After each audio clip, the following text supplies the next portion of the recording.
افسانے کا آغاز و ارتقاء۔ اردو میں مختصر افسانہ مغرب کے اثرات کی دین ہے۔ نثری ادب میں اردو افسانے کو انگریزی ادب کے ذریعے متعارف کرایا گیا۔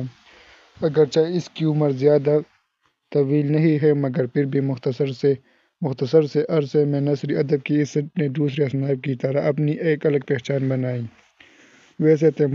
ویسے تو صنف افسانہ اردو ادب کے لیے 20ویں صدی میں ایک اہم اضافے کی حیثیت رکھتا ہے، لیکن اس سے یہ مطلب نہیں لیا جا سکتا کہ اس سے پہلے قصے کہانیوں کا رواج نہیں تھا۔ یہ روایت باقاعدہ طور پر نثری داستانوں کی شکل میں موجود تھی۔ ان میں زیادہ تر اس مدنِ متوسطہ طبقے کے مسلمان گھرانوں کے لڑکے اور لڑکیوں کو موضوع قرار دے کر افسانے لکھے۔ چوٹی کا جوڑا، چوئی موئی، بھول بھلیا، تل اور لحاف ان کے مشہور افسانے ہیں۔ حسن عسکری، ممتاز مفتی اور عزیز احمد نے بھی جنسی موضوعات پر لکھا۔ ملک تقسیم ہوا اور چاروں طرف فسادات ہوئے تو افسانہ نگار بھی اسی خونی حادثے کی طرف متوجہ ہوئے۔ کرشچندر نے خم وحشی ہے، حیات اللہ انصاری نے شکستہ کنگورے، منٹو نے توبہ ٹیک سنگھ، عصمت نے جڑیں، انتظار حسین نے کرشچندر کے موضوعات کا دائرہ بھی وسیع ہے اور ان کے پڑھنے والوں کا حلقہ بھی۔ ان کے حارومانیت اور حقیقت نگاری کی آمیزش بھی ملتی ہے۔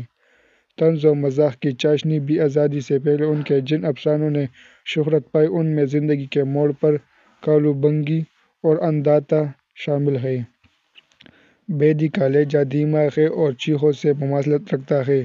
گھریلو زندگی کے چھوٹے چھوٹے واقعات کا انتخاب کرتے ہیں۔ دانا و دوام کوکجلی نے خاصی مقبولیت حاصل کی۔ منٹو نے جنسیات کو اپنا موضوع بنایا اور ٹھنڈا گوشت، کالی شلوار، میرا نام رادھا ہے جیسے جنسی افسانے لکھے۔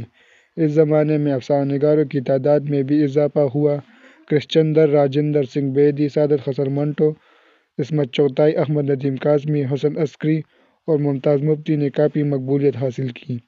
پھر قرۃ العین حیدر، انتظار حسین، ہاجرہ مسرور اور خدیجہ مستور کا زمانہ آیا۔ اس زمانے میں افسانہ نگاروں کی تعداد میں ہی اضافہ نہیں ہوا بلکہ افسانے میں نئے موضوعات بھی داخل ہوئے۔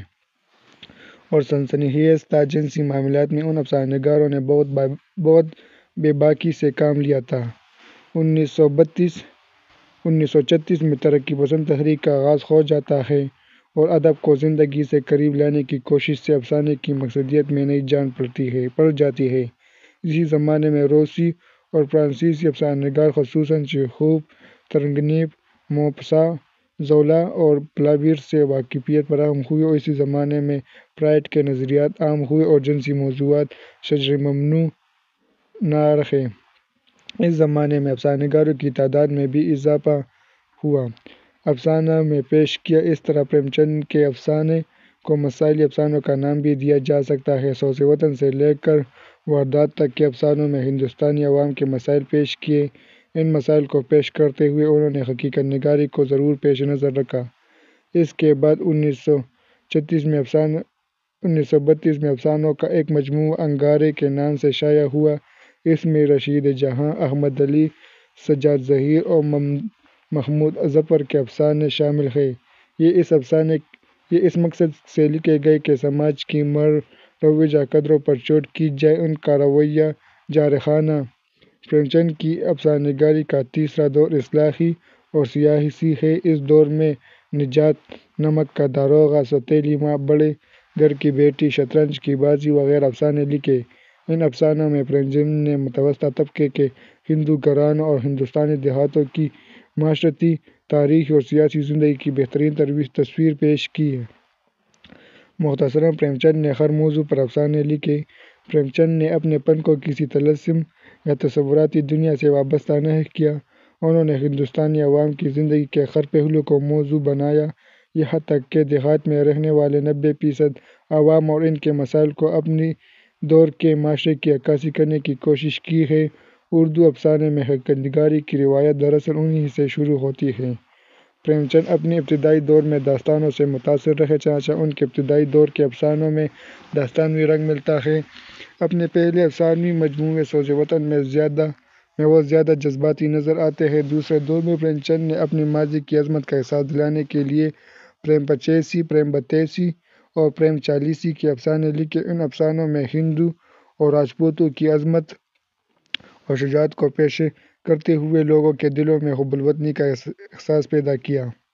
اردو کے اولین افسانہ نگاروں میں سب سے اہم نام پریم چند کا ہے۔ پریم چند نے اردو افسانے کے لیے راہ ہموار کی، اس لیے پریم چند کو ہی اردو افسانے کا موجب قرار دیا جا سکتا ہے، بالکل اسی طرح جس طرح ایڈگر ایلن پو کو مغربی مختصر افسانے کا موجب قرار دیا جاتا ہے۔ وقار عظیم کے مطابق پریم چند اردو افسانے کے موجب ہے اور ان کا افسانہ دنیا کا سب سے انمول رتن ہے کا تصور ہے کہ یہ اردو کا پہلا افسانہ ہے۔ لیکن مرزا احمد بیگ کے مطابق اردو کا پہلا افسانہ راشد الخیری کا نصیر اور خدیجہ ہے۔ اردو کے پہلے افسانے کے بارے میں مختلف ماہرین کی مختلف رائے ہے۔ اس میں شک نہیں کہ پریم چند سے پہلے بھی بہت سے ادیبوں نے افسانے لکھے، لیکن وہ افسانے فنی لوازم کے تقاضوں کو پورا نہیں کرتے۔ پریم چند نے اپنے افسانوں میں اصلاحی معاشرہ اور اس کے دور کے معاشرے کی عکاسی کرنے کی کوشش کی ہے۔ ڈاکٹر صادق اپنے خیالات یوں پیش کرتے ہیں: اردو افسانے کا آغاز 1870 کے لگ بھگ اس وقت ہوتا ہے جب سر سید کے ہاتھوں گزرا ہوا زمانہ وجود میں آیا، جسے اردو کا اولین افسانہ قرار دیا جا سکتا ہے۔ جدید تحقیق کے مطابق خدیجہ نصیر کو اردو کا پہلا افسانہ کہا گیا ہے۔